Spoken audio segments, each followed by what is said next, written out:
Good morning, good afternoon, or good evening everybody. Welcome back to my YouTube channel and to another installment in the N-scale railroad build in my workshop. If you watched the previous episode, you will have seen me lay all the turnouts and track in the main staging yard ladder. This week I'll continue where I left off, get it all wired up and install the switch machines. So without further ado, let's just head out to the workshop and get busy. Today's task is to start installing switch machines in the staging yard ladder. And as you can see, there are a lot of them in a fairly close proximity. In fact, there's almost 30 just on this one 4-foot board. So rather than spending several days on my back on the creeper underneath the layout where there's limited clearance, I have mounted it on the edge of my workbench. Firstly, it's a much more comfortable working height, and secondly, it is on hinges. I just used a couple of spare door hinges to attach to the edge of the bench. I deliberately went a few inches over the end, that way I can install a clamp here. That way if I knock it, it's not going to fall down and risk breaking. And then this is just a simple strip of plywood which I cut at the right length to be a leg so that they'll rest on that when I hinge it down. So now it's going to be a lot easier to install those 30 or so switch machines. There are a couple on the next section which I will do the conventional way on the creeper. But for the most part, this is going to make it so much easier. Anyway, let me get to work and I'll check in with you later. Don't go away. Well, although I haven't been making a lot of video clips over the last couple of days, I have been getting along quite well. I've got most of the switch machines and a good portion of the feeders installed. I started off with the auxiliary staging yard at the front, and then I worked on the main staging yard further back.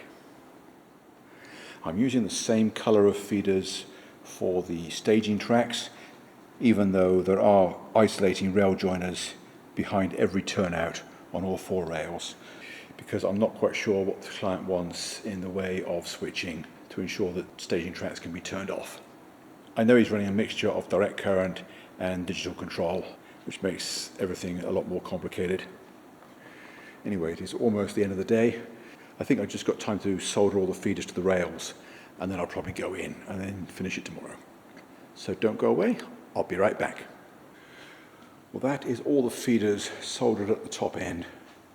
Most of them are still just dangling below, but I will take care of those tomorrow. It's already 6 o'clock and I'm ready to go in, feed Zeus and get some dinner. So don't go away, I will check in with you again tomorrow. Well, I think all the wiring is done now. Yes, I know it's a lot of wire, but that is always going to be the case when there is almost 30 switch machines in such close proximity to each other.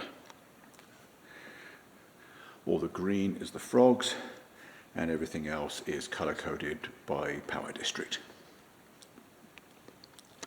I did have one short earlier, which I really struggled to find. I had a pair of cross wires in one of the double slips. It turns out that tilting a benchwork section up on edge like this is a two-edged sword. Yes, it makes it a lot easier to do the wiring. I can just stand up straight instead of lie on my back, but it also means that I cannot have a sound-equipped locomotive on the track, which would otherwise tell me immediately that I get a wire wrong.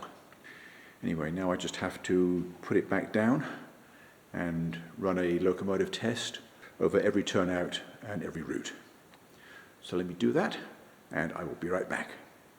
Don't go away.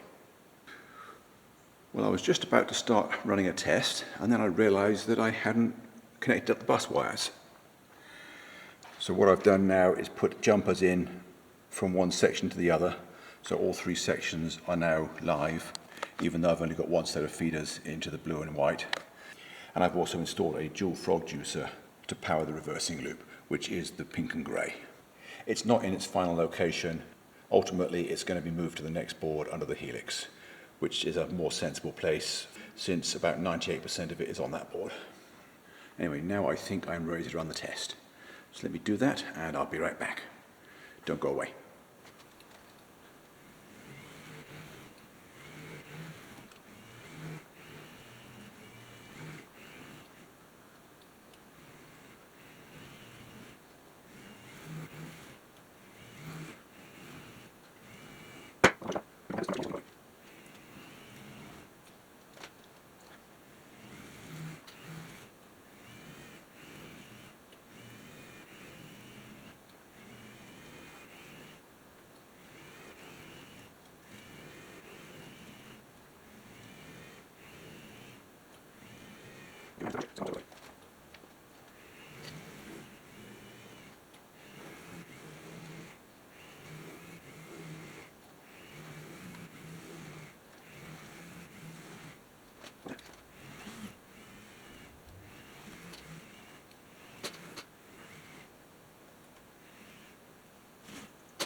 Okay, so this piece of track appears to be dead, so I've probably got a feeder that's come off.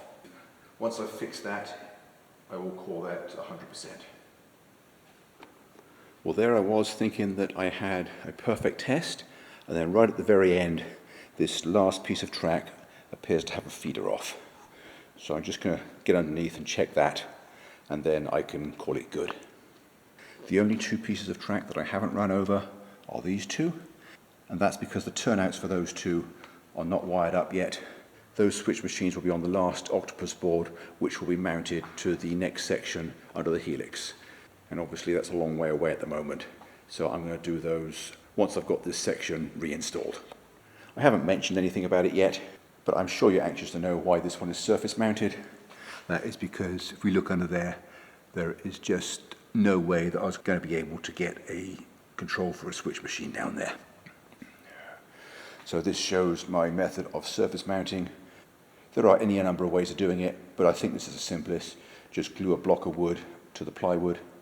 It's not glued to the foam. I drew around it and cut a hole, so it's glued wood on wood. Then I used the X-shaped cam so that I can have the short side operating the turnout and the long side operating the switch. Note that I cut the other long end off because it's not needed and I didn't want to risk it getting in the way of the operating wire. Well, this is probably the riskiest part of the operation. I've got to get this back to the railroad without breaking anything. And I really don't want to have to take the temporary control panel off because that's a lot of wires to hook up and get in the right places. So I have already removed the rail end protectors from this end of the benchwork, and I've added the legs to the other end. So now I'm just going to take it back over, put it back in place, and rest it on the end of the other one. So let me do that, and I'll be right back. Don't go away. Well, so far so good. Now what I've got to do is tip it back up the right way again and rest the end joist of that benchwork section on the tie bar between the two legs. I've put a couple of clamps in strategic locations just so I can grab one of those quickly if I need to. And let me turn the camera off again and get that done, and I'll be right back. Don't go away. Well, I have not made any more recordings today because really there's been nothing to see, but I have got the remaining switch machines on the other section installed and tested. 3 down there and 1 at the top of the helix. This one I just plugged temporarily into an empty space in the last octopus board, although ultimately it will be operated with other turnouts on the 3rd level. But I had to test it somehow. Anyway, I've also got all the additional feeders in the auxiliary staging yard, and it's quite late. I'm going to go in now and get on with something else. So don't go away. I'll be back tomorrow.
Well, that's all for this episode.